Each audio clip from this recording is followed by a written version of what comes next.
So today I'm going to show you my CZ ROLAND 180. It's based on the quite normal 180, but it's got this enduro sport look. Not that it's fast or anything, but it's got a little bit different suspension or bigger wheels.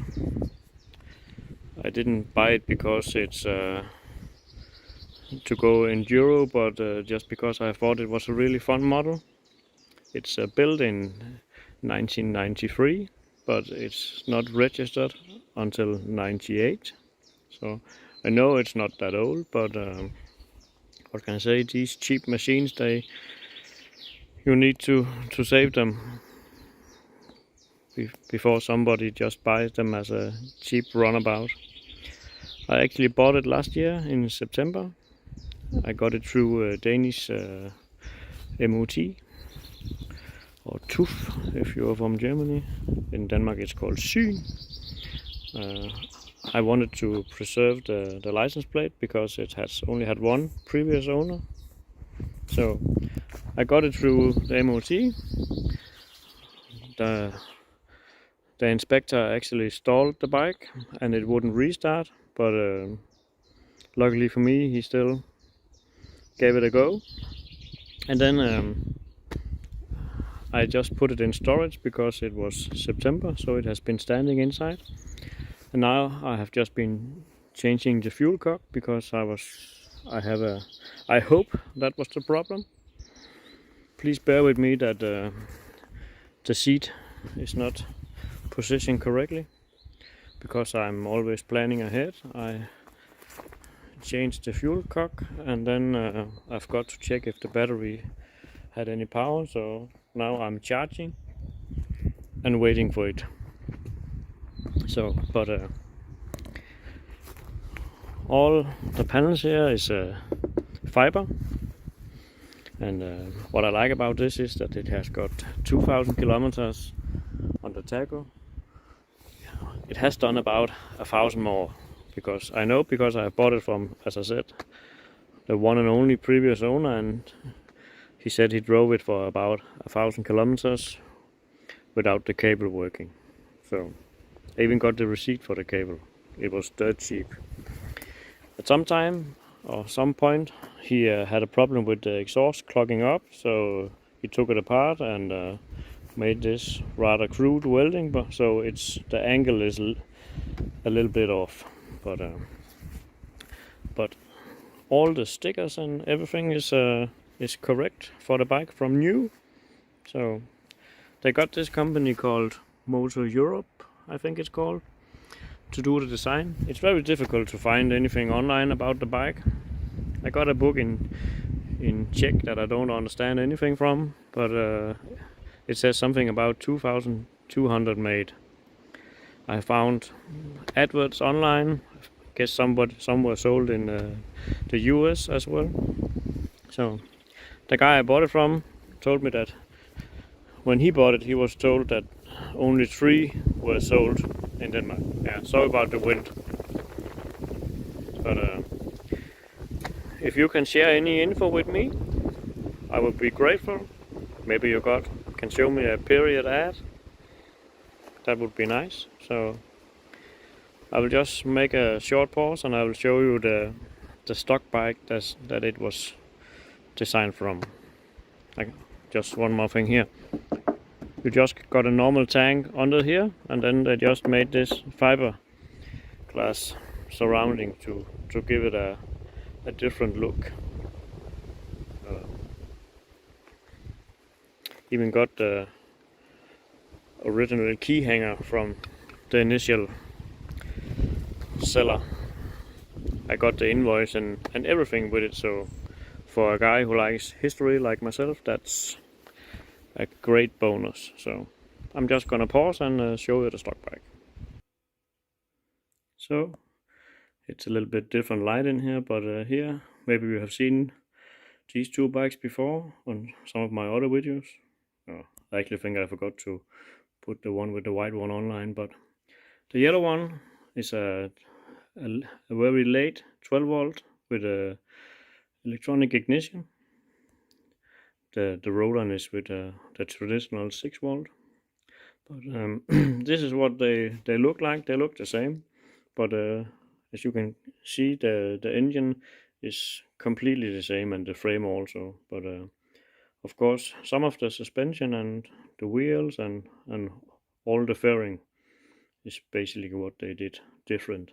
And of course, something like the handlebars and stuff is also made to look like a enduro bike. But the white one here next to it is a 6 volt. But these two bikes here look identical, but the yellow one is with an oil pump and 12 volt Ducati ignition, actually, because it's from the Cagiva period.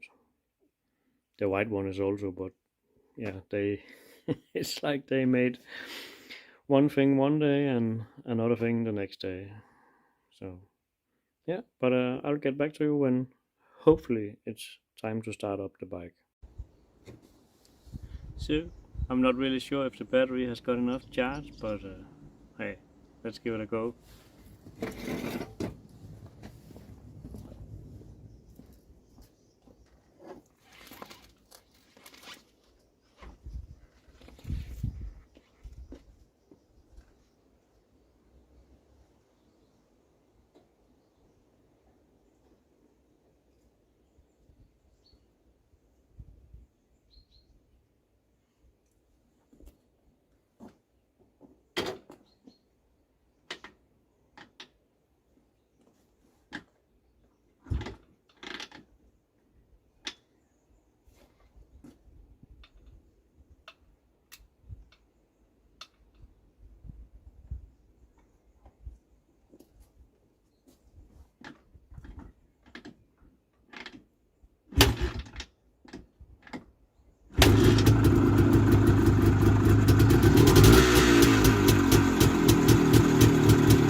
Well, that was a success.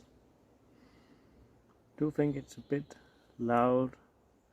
It's rattling a bit in the engine, so maybe I'll just check the gear oil, and but then let's get ready to try it on the road. I have actually never driven it on the road, only the tester did, and that didn't last long. Okay, see you.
maybe I should mention that I have never been on an enduro or a crosser before, so apart from the fact that it's actually 5 centimeters too high for me, but I really needed to figure out where to sit, and that's a whole new experience. But all in all, it drives quite nice.